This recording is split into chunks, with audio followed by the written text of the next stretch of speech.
दगडाच्या खुशीत असलेलं सिद्धेश्वर मंदिर तुम्ही पाहिलंय काय? तर नमस्कार सर्वांना, बेळगाव दर्शनच्या 21व्या दिवशी आज आपण आलो आहोत निडगड येथील सिद्धेश्वर मंदिर पाहण्यासाठी। तर हे मंदिर बेळगावपासून अवघ्या 26 किलोमीटर अंतरावर असून येथे जाण्यास आपल्याला 45 मिनिटे लागतात। तर आता आम्ही आलो आहोत सिद्धेश्वर मंदिराच्या पायथ्याशी।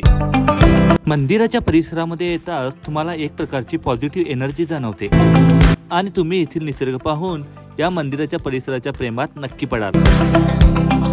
मंदिरामध्ये येताच तुम्हाला एक शिवलिंग आणि शिवलिंगासमोर एक नंदी पाहावयास मिळतो। मंदिराबद्दल सांगायचं झाल्यास मंदिर खूप जुनं आहे। प्रत्येक सोमवारी भक्त येथे देवाच्या दर्शनाला येतात। दरवर्षी शिवरात्रीला येथे यात्रा भरवण्यात येते। या यात्रेला गावातील हजारो भक्त उपस्थित असतात। मंदिर पाहून थोड्या अंतरावर गेल्यावर तेथे एक सनसेट पॉइंट आहे। संध्याकाळचा इथून खूप सुंदर असा सनसेट दिसतोय। जर तुम्हाला सनसेट पाहायचा असेल तर तुम्ही संध्याकाळी इथे येऊ शकता। साधारणतः 5 ते 6च्या दरम्यान तुम्ही इथे सनसेट पाहू शकता।